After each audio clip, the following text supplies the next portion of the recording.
Government considers ways to clamp down on ticket scalping. President Xi Jinping begins a 2-day visit to the Philippines.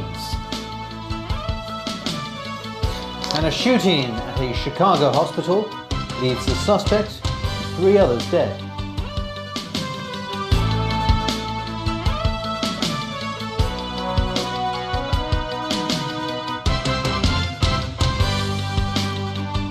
Good evening. The government is looking into amending the law to clamp down on ticket scalping at government-run venues during events such as concerts. Our Sharon Tang has more details. 3 months ago, a man lining up for tickets to a Cantopop Stars concert was wounded in a knife attack following a queue-jumping dispute at a ticketing outlet in Taiwan. Earlier this year, a man was arrested on suspicion of reselling tickets to a local comedian's show, but officers could only charge him with contravening his condition of stay. These incidents have prompted calls for tighter controls over ticket sales. Under the Places of Public Entertainment Ordinance, no one should resell tickets at a cost that's above the original price. Offenders are liable to a maximum fine of $2,000. However, these rules do not apply to venues run by the Leisure and Cultural Services Department, such as the Hong Kong Coliseum.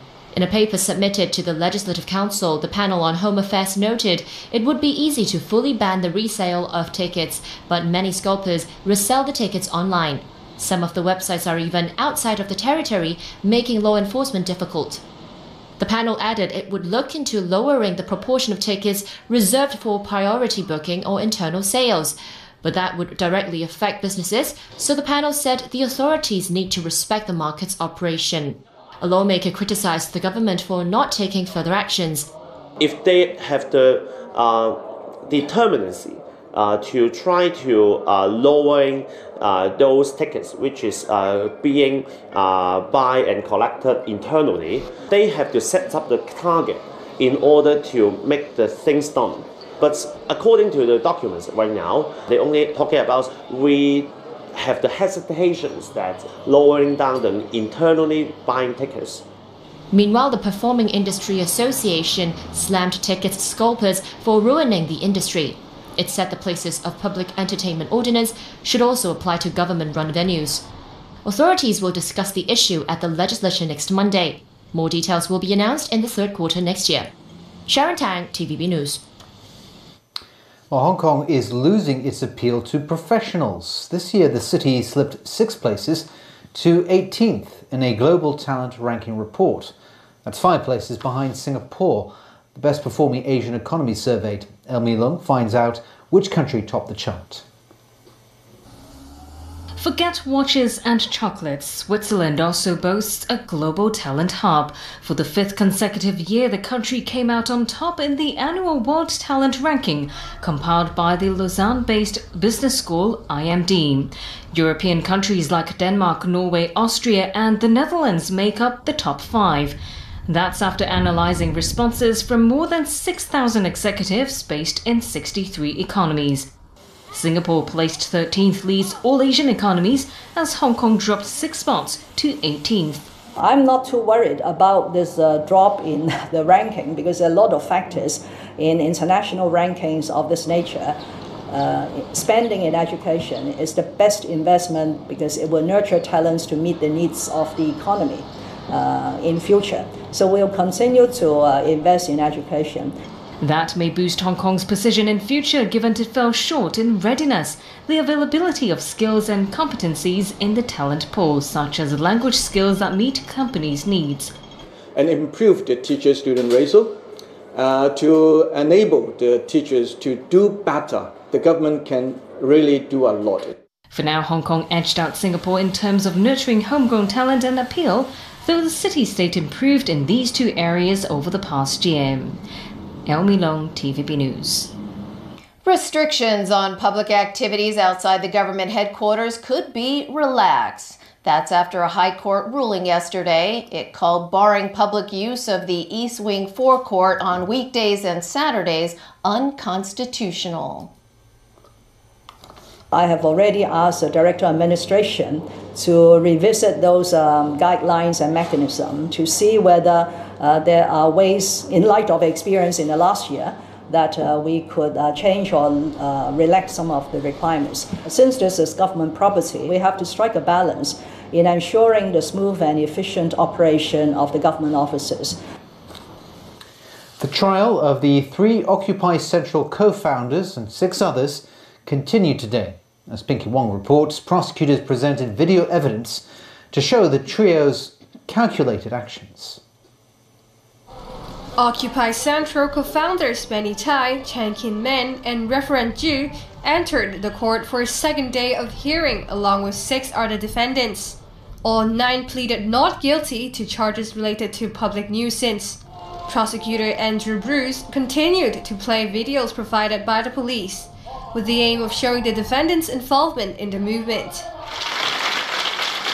In one clip, Benny Tai called on participants to bring more citizens to join Occupy Central and encouraged people to donate to the cause. Other videos showed Chu Yu-ming and Chan Kin-men saying that China's way of universal suffrage won't be accepted and sacrifice is needed for democracy. Another video recorded at Chater Garden showed Benny Tai stressed the power of love and peace is strong. Even a tank won't break them. He also reminded supporters to think thoroughly before joining. Defendants Tanya Chan and Seo Ka-chun were also at the same gathering, and they were shown chanting "Arrest me" if needed. Chan also told protesters that legal assistance would be provided for protesters upon arrest. During the Occupy movement, then student leaders Tommy Chung and Eason Chung both urged more people to join the civil disobedience movement. Prosecutors plan to show at least 6 more hours of video evidence in court and may call their first witness to testify as soon as Thursday. Pinky Wong, TVB News. Overseas now, President Xi Jinping received a grand welcome in the Philippines today as he paid his first visit to the country with offers of infrastructure loans and possible new accords to prevent clashes in the South China Sea. But not everyone is happy the president is in the country. The Philippines rolled out the red carpet for President Xi Jinping today as China's leader begins a visit designed to build on thawing relations between Manila and Beijing. Just a few years ago, the 2 countries were at loggerheads over disputed territory in the South China Sea, but current Philippine President Rodrigo Duterte seems content not to push Beijing too much on the issue, even as it increases its military presence in waters claimed by a bunch of nations across the region. In return for backing down on its territorial claims, President Xi is expected to offer the Philippines new loans for infrastructure and possibly a chance to jointly explore for oil and gas deposits in the South China Sea. But as Xi's motorcade made its way through Manila, not everyone was happy to see the president. Protesters gathered near the Chinese embassy to denounce Beijing's ambitions in the South China Sea. They accused Duterte of failing to demand China's compliance to a 2016 ruling of the Hague-based Permanent Court of Arbitration over a maritime dispute. The Philippines brought the case before the Hague Tribunal, which ruled in favor of Manila. Philippines is not for sale. Our sovereign rights are not for sale. These are not going to be bartered in exchange for loans or economic agreements that will also impact the people negatively. So we are against any loan agreement or any economic agreement that would result in the weakening of our position insofar as the West Philippine Sea is concerned. Renew the ties within China. But it is unlikely Duterte will press Xi too hard on sensitive topics. Duterte has fostered a new era of warming relations with China, with which he has sought billions of dollars in trade, investment, tourism, infrastructure financing and weapons to fight insurgents. China may also use Xi's visit to push for a maritime and air liaison mechanism, an arrangement for the military of both countries to coordinate their forces to prevent incidents in disputed waters. 3 people were killed after a gunman opened fire at a hospital in Chicago. An argument triggered the shooting that ended with the gunman dead as well. Armed with a rifle, the shooter marched into Mercy Hospital and Medical Center in downtown Chicago. It's mass chaos. Once he entered, he just started shooting random. I had to fall to my knees because it started instantly, like a battle, a gun battle. The second victim was another woman training to be a pharmacist. As officers rushed in to save lives, one policeman was shot and killed. He and his partner were actually doing something else and responded to the officer needs assistance call. When they pulled up, they heard the gunshots, and they did what the heroic officers always do. They ran towards that gunfire. That's when a firefight erupted between a SWAT team and the shooter. It ended with the gunman dead, but it's not yet clear if he took his own life or was killed by police. The city of Chicago lost a doctor, pharmaceutical assistant, and a police officer, all going about their day, all doing what they love. The slain officer's body was carried away in an ambulance. A procession of policemen followed right behind to honor the young officer who had just passed probation and was eager to be a policeman. Staying in the United States now, and a federal judge has barred the Trump administration from refusing asylum to immigrants who cross the southern border illegally. U.S. District Judge John S. Tiger issued a temporary restraining order after hearing arguments in San Francisco.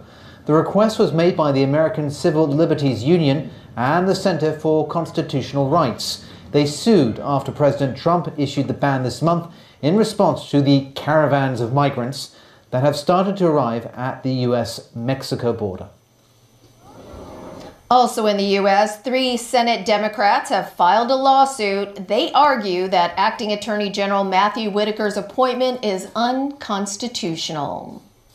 Whitaker replaced Jeff Sessions, who was ousted by President Trump.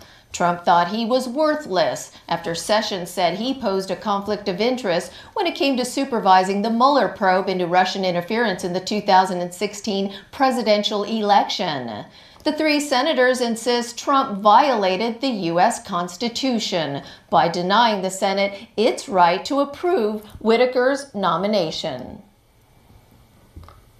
And still ahead in our newscast, a warning that diabetic patients are 2 to 5 times more prone to heart failure than the general public. Australian police arrest 3 men on suspicion of planning a terror attack. And in Japan, Nissan shares plunge following the arrest of its chairman.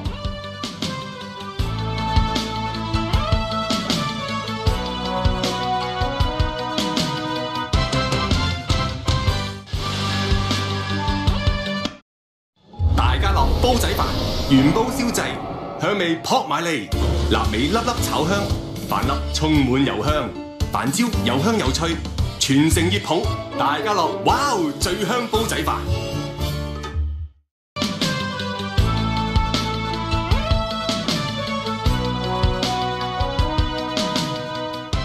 A warm welcome back to TVB News. We continue now with our series to introduce the 5 candidates in Sunday's Legislative Council Kowloon West by-election. Tonight, Elmi Lung tells you more about Judy Tseng Lee Wen. The housewife vows to tackle housing management issues. Recurring water seepage raised floorboards at this flat in Meifu Sanshun. It also gave rise to Tseng Lee Wen Judy's lawmaker dream. That's after attempts to get the property management company, district councillors, police and even the anti-graft body to help her mother's unit failed to yield satisfactory results. In 2011 and 2015, Zhang ran but lost in district council elections. This time she's hoping to get into LegCo. The housewife named herself Meifu Victim Convener and is on a mission to help other flat owners who face bid rigging or poor housing management issues. I hope I can awaken the middle class, at least let them know about the injustice, she said. Zhang is against land reclamation and hopes to follow up on former Chief Executive Leung Chun-ying's UGL payment and the shot into Central Link scandal if elected. The other 4 candidates in this race are Ng Dek Hei, Lee Chuk Yan, Frederick Fung and Chen Ho Yan. Elmi Long, TVB News. A health group is warning diabetic patients they are 2 to 5 times more prone to heart failure. As explained by Diabetes Hong Kong, the disease lowers the heart's ability to pump blood. The group also cited a study by Queen Mary Hospital. It found 36% of patients admitted suffer from both heart failure and diabetes. Over 20,000 people were admitted to public hospitals for heart failure in 2016 alone. The appeals hearing for the 7 policemen found guilty of assaulting Occupy activist Ken Sung continued. Today, the appellant's lawyers argued it's unfair to identify the officers through their outfit. Caleb Leung was at the court. The 7 officers returned to the High Court for their appeal hearing. In February last year, they were slapped with a 2-year jail term for assault occasioning actual bodily harm. It came after the airing of TVB News footage that appeared to show them beating up activist Ken Sung in a corner near the Tamar protest site in 2014. The counsel representing second appellant Lau Chuk Ngai noted Lau was identified wearing a blue t-shirt, a black vest, and a warrant card hung on the left chest.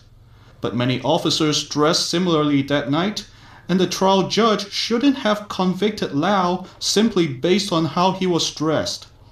The counsel for fourth appellant Lau Hing Pui made a similar argument, saying Lau was wearing a common pair of light-colored jeans that night. The counsel of the third appellant Park Wing Bun also noted that Park was wearing a gray t-shirt with pink stripes and red lines. But the trial judge didn't note the red lines when he identified Park. As for the fifth appellant Chen Siu Tan and the sixth appellant Kwan Ka Ho, their counsel noted 49 seconds missing between 2 shots of the footage. The counsel questioned whether the officers in the 2 shots were the same. As for the seventh defendant Wong Wai Ho, his counsel noted that the victim never identified which 7 officers attacked him. As the hearing entered the second day for the 7 police officers, supporters continued to wait outside the court building to show their support for the appellants.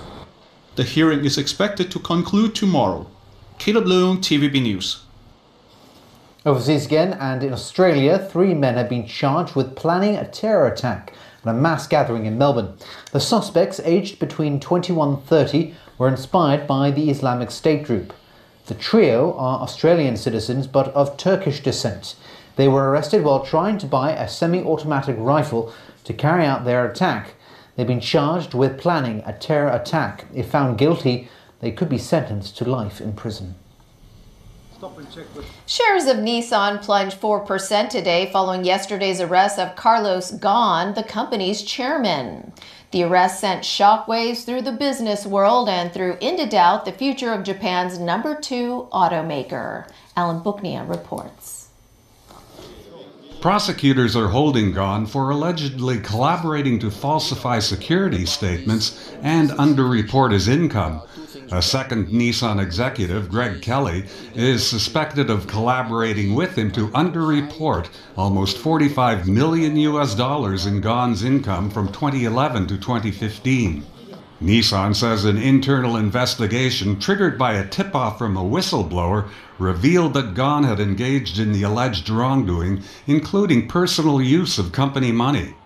The scandal abruptly throws into question the future of Nissan and the members of its alliance, Renault and Mitsubishi. The Automotive Alliance sold 10.6 million cars last year, more than any other manufacturer. Nissan's chief executive officer Hiroto Sayakawa said a board meeting will be held Thursday, at which Ghosn is expected to be dismissed. Sayakawa added the company is overdue for some change and that power had been too heavily concentrated in one person. Ghosn's alleged improprieties also bring into question governance at the Nissan-Renault-Mitsubishi alliance, in which the 3 companies' boards were all chaired by a single executive. Renault also said they would hold an emergency meeting soon. Shares in that company also dropped more than 8% after news of the arrest. French President Emmanuel Macron vowed to maintain stability at the car-making alliance. The 64-year-old Brazilian-born Ghosn joined Nissan from Renault in 1999 and became CEO in 2001. He's credited with helping to resuscitate Nissan from near bankruptcy during his time. Alan Booknia, TVB News. And from all of us, thanks so much